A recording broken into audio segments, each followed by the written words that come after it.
So, Hello. hello. So we've got Bethany Gettis. Is that how you pronounce your surname?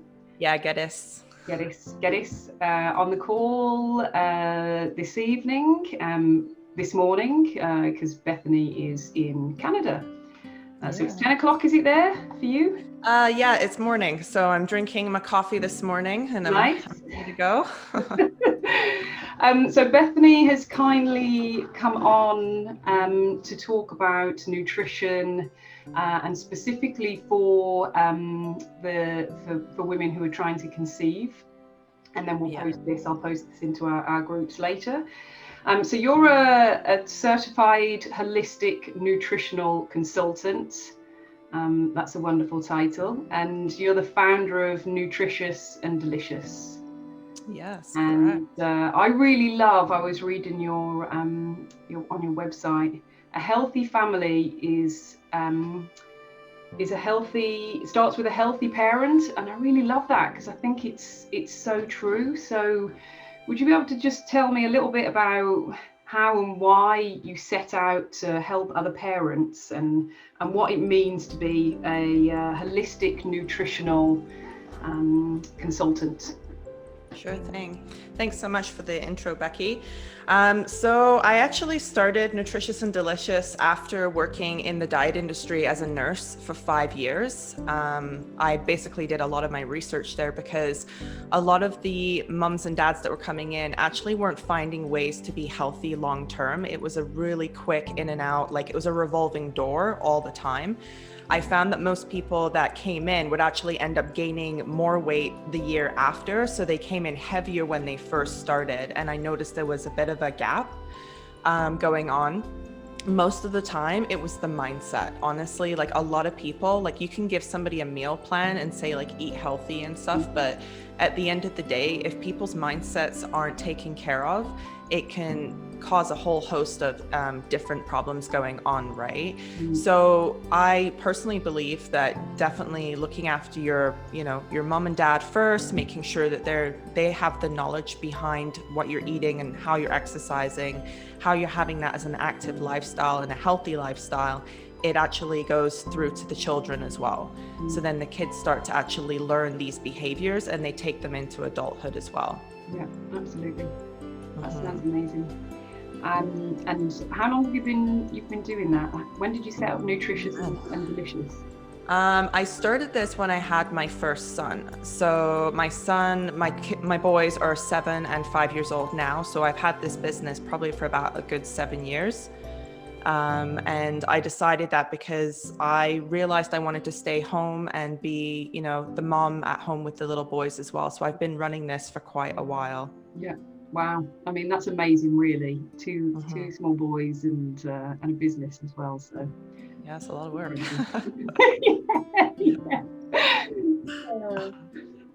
So I asked if you would come on and talk about nutrition, specifically for women trying to conceive, because I think that's, I don't know, quite a big issue for lots of women.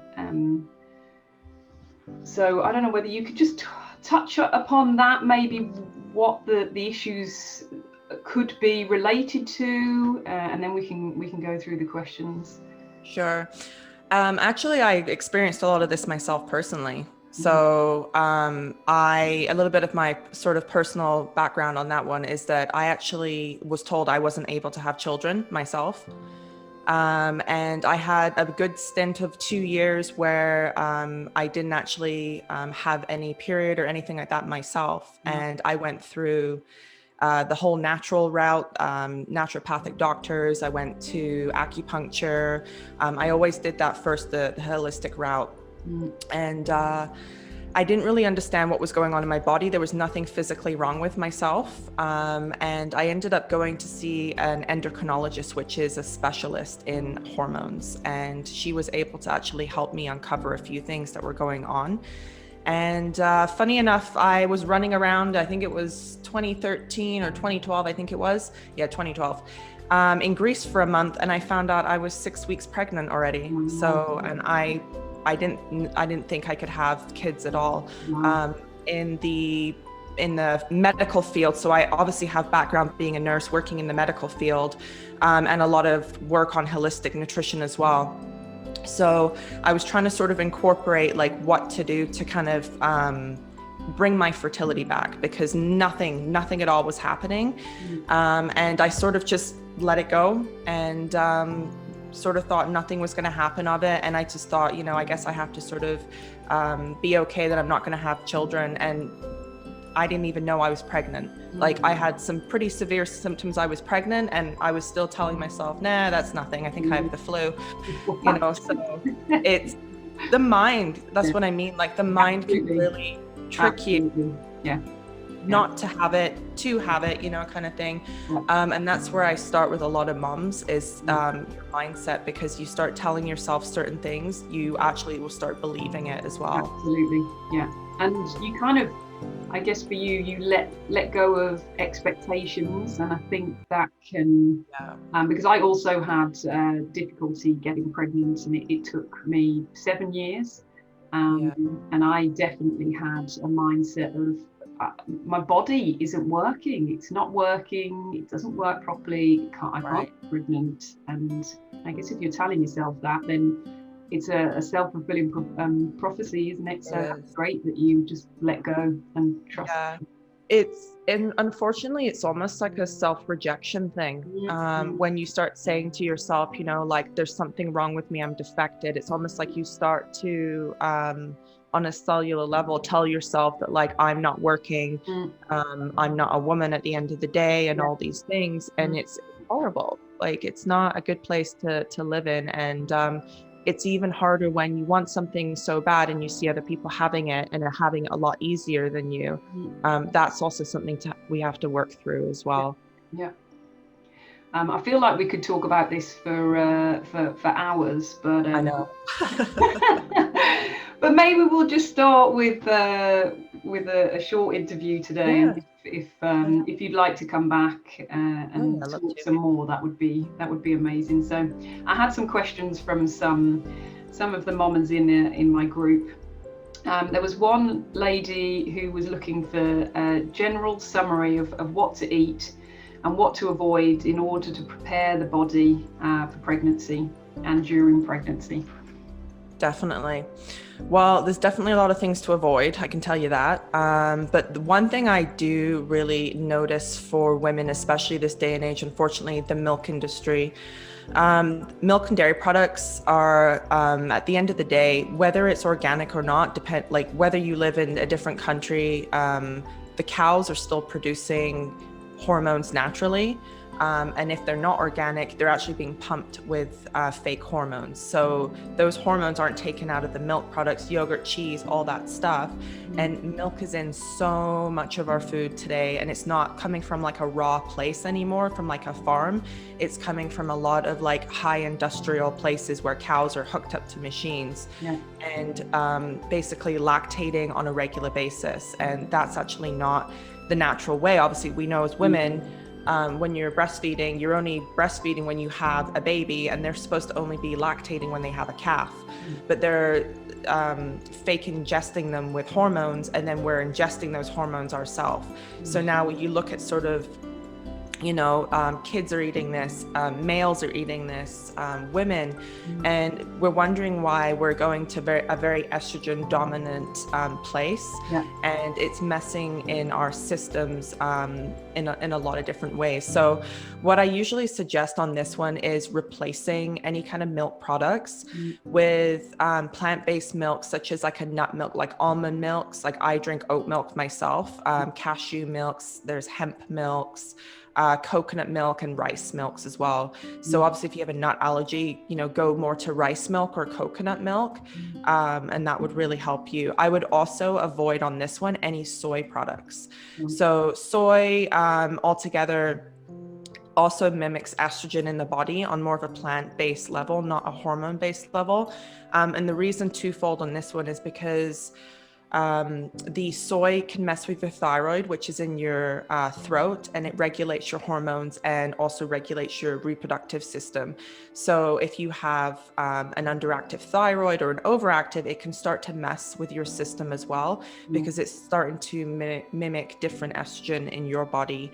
And then it starts to malfunction the thyroid. And then on the other end of it as well, it's actually not good for like a developing fetus as well. And it's not good for young kids. It's not really good for men either. The only people that are typically really set up to eat kind of like tofu, soy products, soy milks are women that are going through menopause, because they actually need a higher dose of estrogen, and it helps them get less symptoms of like the hot flashes and things like that. In general, for women, I would say, who are struggling sort of with their fertility, trying to get their periods back, trying to sort of prepare their body to get pregnant or early in pregnancy, is more of a plant-based meal plan. And then they actually have to increase their healthy fats as well, because that's actually going to help your body feel more satisfied. And it reduces the chance of getting the animal hormones placed in your body, which are the fake ones. And then that way it actually increases your chance to boost your fertility as well. So also eating another boost is this one as well, is eating a high healthy fat diet. So these are your things like your salmon, your avocado, your nuts and seeds, your coconut oil, your olive oil. These also really help as well babies' organs develop. In the first 12 weeks, it's always massively crucial to make sure that the organ development is going really well. So that's where like a lot of women don't even know they're pregnant. For like I said, I was 6 weeks pregnant and I had no clue, but luckily in Greece, I was eating lots of olive oil and, different kind of cheese and things like that, and healthy nuts and all that kind of stuff. So I was actually giving the baby a really good boost of healthy fats as well. Sorry, my little one started crying. No worries. Mom life. Just perfect timing, isn't it? I know. So that kind of goes on to if someone has hormone issues and is finding it hard to conceive. I guess if you're looking at those kinds of things, then they will support you. But is there anything else that you would recommend for anyone that is actually having difficulty? Yeah, I think that was in the lines of somebody was asking about nutritional support, as in like the supplements. Yeah. I think that was the question. Yeah, I mean, it would be great to talk about. Yeah, sure, I'll touch on that. So the problem, obviously, like I said, it doesn't just come down to mindset. It comes down to a whole host of different things. And even nutrition alone, like myself included, I was going the holistic route and I wasn't getting very far with doing tinctures and acupuncture and trying to reduce my stress. And again, I had to sort of look at it like an overall what was going on. So personally for myself, like I said, I struggled for 2 years not having a period. And that was early in my 20s, and there was no legit physical thing that was going on. I actually had like an MRI scan on my brain too, to check if I had like a pituitary tumor, and checking that when you're like young, you're like, what's going on? I had all the ultrasounds to check if there were cysts on my, my ovaries and things like that. 'Cause that's also another aspect, that a lot of women struggle with, is the polycystic ovarian syndrome. And then when we get into that type of stuff, it goes into more of like insulin resistant. And when you're insulin resistant, you got to really be aware of like how many times you're eating in a day, and what type of food you're eating. Because if your insulin is sort of spiking all over the place, it can really mess with your hormones and your ovaries and things like that. So, like I said, I ended up having 2 completely healthy pregnancies, 2 healthy sons out of all of this.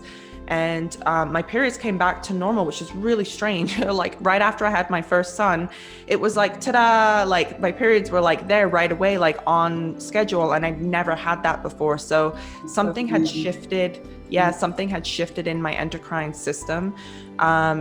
And like I said, even with nutritional support, there's a few things that women can also do as well, to help support with like the prenatal vitamins. Like I think a lot of women are not also aware that like folic acid and things like that ahead of the time really helps, because when you are pregnant, as you know, the baby drains absolutely everything out of your body. And like myself included, I was left really iron deficient, and now take herbal iron like every day because of pregnancy and things like that. And I also like have gone through thyroid issues myself, and this is all related to pregnancy. Like it really alters your endocrine system.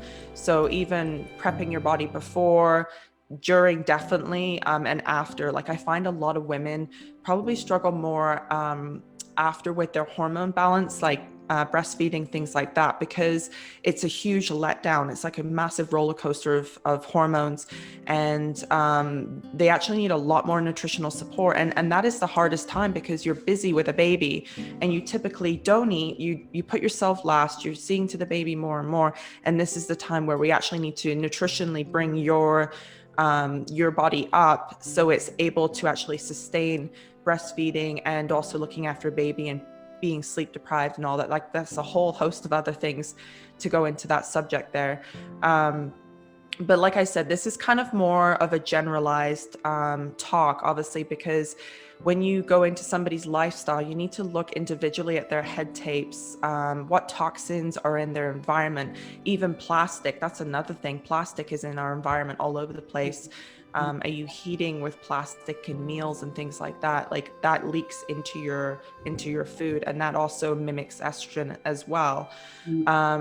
And like I said, I know the struggle through all of this. I've gone through years of trying to understand my reproductive system, and it's very complex. And this is where I can work one-on-one with the moms to actually help them get to a place where we can figure out kind of step by step during the consultations to figure out where they're getting stuck in the process. Yeah, amazing. I'm just going to put my light on because it's gotten really dark in here. That's too funny. And that's something that you, I'm going to put a link. Bethany is very kindly going to do a 15-minute free consultation for anybody. Yeah. So I do offer free 15-minute consultations. That way, usually I get you to kind of give me your background, like, you know, are you taking any medications? Like what is going on in your world right now? And I look at every aspect. I look at your nutrition, your supplements, your medications, your stress levels, like are you struggling to get pregnant again, or you haven't ever gotten pregnant in the beginning? So there's a whole host of things to look at. Yeah. There was one, I mean, I think you've really touched on it by talking about estrogen dominance, but I mean, I think there was another lady who was talking about nutritional support for someone who has endometriosis, and you talked about PCOS. So is there anything else that you would add to that? Yeah. Actually, I deal with quite a few of my coaching clients who have endometriosis, PCOS, and all that. So, like I said, you know, shifting out of the animal hormones really helps, and the soy products over time to get you into a more plant-based approach. This is the case also, I find, with the endometriosis especially, is there's a lot of deep-seated childhood and teenage beliefs hidden under the feeling of lack of feeling safe and lack of self-worth that come up here for the women. And that's where we work on that as well, because when you have some deep-seated beliefs going on and they've happened in your past, it comes over into your adult life. And if we're not dealing in it on an energetic level too, you're trying to just physically put a band-aid over it, and that doesn't also work either, right? So I usually give the ladies that suffer with these problems some sayings, like some affirmations to read on their mirror every day, because we also want to make sure that they're checking in with their mind first, and then we're dealing with the body sort of as a second tier. And then also making sure that we're reducing the toxic overload as well with estrogen in the environment, in the foods, and also putting the high healthy fats back into the diet, because with endometriosis, it's a very painful thing for a lot of people. It sometimes builds the, outside of the uterus, I've heard as well. Yeah. And this is where healthy fats really help sort of calm the inflammation down. And also I would probably suggest getting away from a lot more animal-based meats, because it actually does create a lot more inflammation in the body itself, and dairy products too. And so we kind of look at sort of like the supplements that you're ingesting, the drinks, the food, the environment, everything around you. So that's actually, like I said, it comes together all as a whole, and that's why it's holistic, right? It's not like a medical route. It's not just like a nutritional route. It's like everything all put together. I love that. I think that's great, because I don't feel like you can isolate things and say that's the way to go. I think that's definitely you've got to look at the bigger picture, haven't you? That's definitely so amazing. Is there anything else that you would like to add that you think women should take away? Yeah, like I said sort of before, this is more just a generalized, like what happens sort of with estrogen dominance and what's going on. The other one I find for a lot of people is in our water system as well. A lot of women are on birth control pills, and that estrogen is actually peed into the water treatment and it's not coming out, and we're drinking this water. So if you can also sort of filter your water in some way, that would really help as well. A big one, like I said, for women trying to get pregnant is stress. It's like so massive. It can control so much in your body, and it can also create disease and inflammation as well. So that's probably usually where I start with a lot of people, and then we kind of get more into like the physical aspects. So like I said, I've been in your shoes before. I can totally understand like the frustration behind all of this. And I'd love to connect with you on the 15-minute free call. That would be really, I think, helpful and insightful for you to see that in the consultation as well. So I've left my booking link here with Becky, so she can help you ladies out to get onto that as well. That's absolutely amazing. Thank you, Bethany. I really appreciate it. And, well, thanks for having me here today. Yeah, pleasure. And I'll post the video, I'll post the link, and then maybe we can do another talk later on. I'd love to. When the ladies when women have got pregnant, and then when they're having their little ones. So definitely. Awesome. Well, thank you so much, Becky. Yeah, thank you. Enjoy the rest of your day. Okay, bye. Bye.